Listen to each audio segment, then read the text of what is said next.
তৃণমূলের পঞ্চায়েত সদস্যের বাড়ি থেকে উদ্ধার হলো ত্রাণ সামগ্রী। দক্ষিণ চব্বিশ পরগনার সাগরে সরকারি ত্রাণ হাতিয়ে নেওয়ার অভিযোগ তৃণমূল নেতা শেখ মান্নানের বাড়ির সামনে বিক্ষোভ দেখালেন স্থানীয়রা।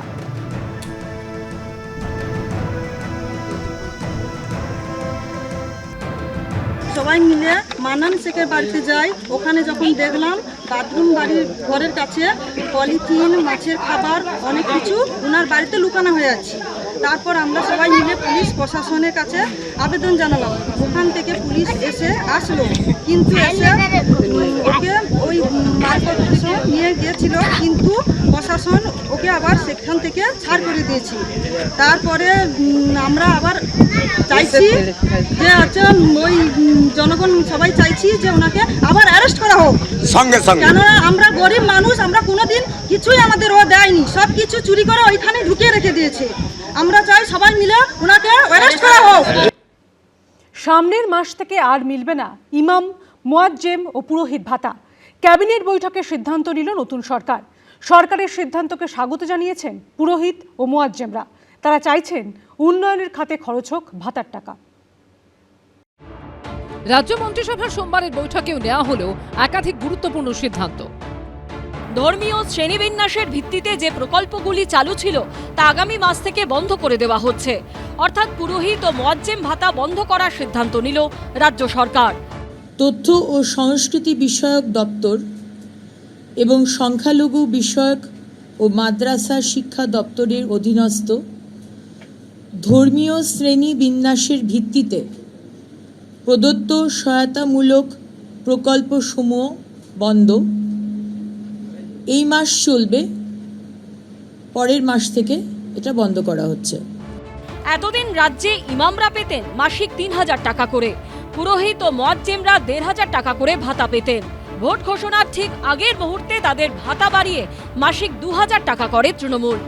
কিন্তু এবার ধর্মের ভিত্তিতে ভাতা তুলে দেওয়ার সিদ্ধান্ত নিল বিজেপি সরকার। ঠিকই কাজ হয়েছে, কারণ ভাতা দিয়ে কোনো দেশের উন্নতি হয় না। किसी अच्छे काम में अगर लगा रहा है तो ठीक है। ২০১১ সালে রাজ্যে ক্ষমতায় আসার পরের বছরে ২০১২ সালে ইমাম, মুয়াজ্জেমদের ভাতা ঘোষণা করেছিলেন মমতা বন্দ্যোপাধ্যায়। তৎকালীন রাজ্য সরকারের এই ঘোষণা নিয়ে কম বিতর্ক হয়নি। এরপর ২০২০ সালের অক্টোবর থেকে পুরোহিতদের জন্য মাসিক ভাতার ঘোষণা করেন মমতা বন্দ্যোপাধ্যায়। বিজেপি সরকার ক্ষমতায় আসার পর এবার ধর্মীয় ভিত্তিতে প্রাপ্ত ভাতা নিয়ে বড়সড় সিদ্ধান্ত নিল। এটা খুব ভালোভাবে দেখছি, কারণ এই ভাতা বা বেকারদের এ দিয়ে কোনো উন্নতি হয় না। সাধারণ মানুষের যত উন্নয়ন হয় আর কি। সরকার যখন আছে যা করতেছে সেটা ভালোই করতেছে। ২,০০০-১,০০০ টাকা ভাতাতে যে তেমন কিছু উন্নতি হয় না, এই জন্য আমার ভাতার প্রতি অত ইন্টারেস্ট নেই। সরকারি কোষাগারের এই বিপুল টাকা বাঁচলে কি অন্য খাতে উপকৃত হবেন যোগ্য প্রাপকরা? প্রদ্যোৎ সরকার, সুদীপ চক্রবর্তী ও বিজন চক্রবর্তী রিপোর্ট, এবিপি আনন্দ। বিজেপির সংকল্পপত্রে প্রতিশ্রুতি ছিল ক্ষমতায় এলে সপ্তম বেতন কমিশন বাস্তবায়িত করা হবে। আর ক্ষমতায় এসে দ্বিতীয় মন্ত্রিসভার বৈঠকে সপ্তম বেতন কমিশনে অনুমোদন দিল শুভেন্দু অধিকারীর সরকার। আর এতেই সরকারি কর্মচারীদের মধ্যে খুশির হাওয়া। কর্মচারীদের বেতন কাঠামো সংশোধনের লক্ষ্যে সপ্তমতম রাজ্য বেতন কমিশনের গঠন। সপ্তম বেতন কমিশন গঠন। দ্বিতীয় মন্ত্রিসভার বৈঠকে বড় সিদ্ধান্ত নিল শুভেন্দু অধিকারীর সরকার।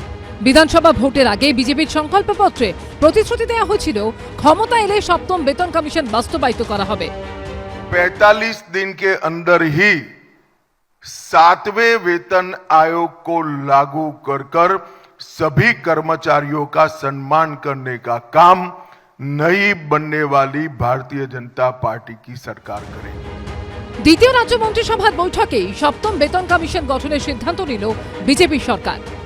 রাজ্য সরকারি কর্মচারী এবং বিধিবদ্ধ সংস্থা, বোর্ড, নিগম, স্থানীয় সংস্থা, শিক্ষা প্রতিষ্ঠান ইত্যাদি কর্মচারীদের বেতন কাঠামো সংশোধনের লক্ষ্যে সপ্তমতম রাজ্য বেতন কমিশনের গঠন।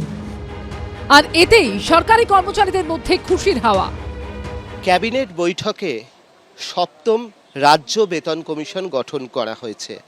আর তাই নিয়ে কি বলছেন সংগ্রামী যৌথ মঞ্চের যারা সদস্যরা রয়েছেন, তাদের সঙ্গে কথা বলবো। এটা আমাদের দীর্ঘদিনের দাবি ছিল, সেই দাবিটাকে কার্যত মেনে নিয়েছে। আজকে কোনো মন্ত্রিসভা যখন ডিসিশন হয় সেটা কিন্তু অ্যাকচুয়াল আইন হয়ে যায়। মন্ত্রিসভা যেটা অ্যাকচুয়াল আইনসভা তো মন্ত্রিসভা, তা সেটাই করে যাবে, নোটিফিকেশন বেরোবে। আমরা বিশ্বাস করি 45 দিনের মধ্যে সেটা লাগু হবে আর কি। 15 বছর ধরে তো রাজ্য সরকারি কর্মচারী, শিক্ষক, পেনশনার সবাই বঞ্চিত।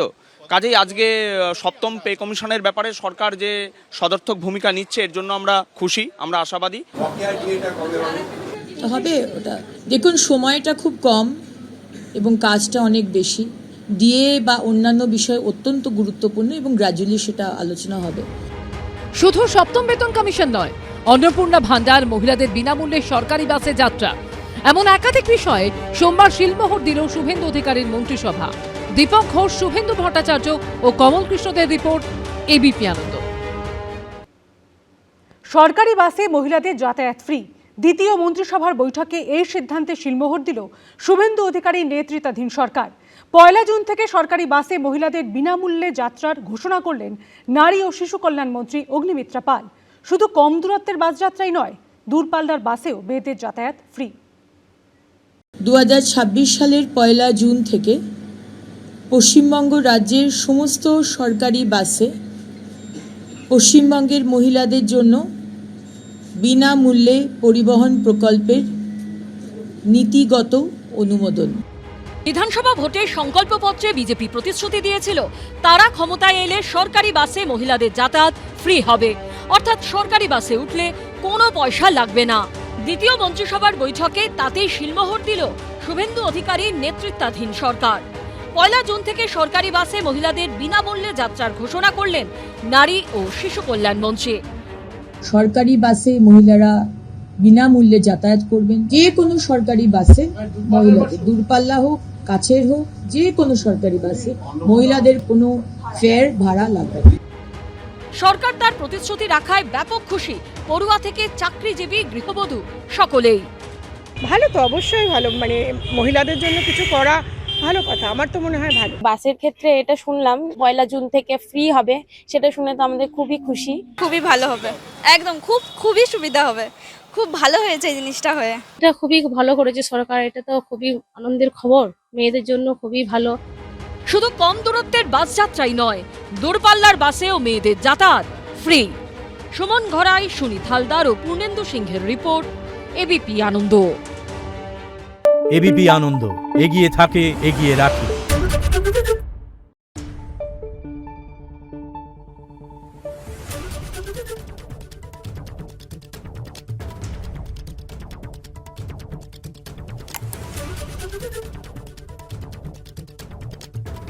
Thank you.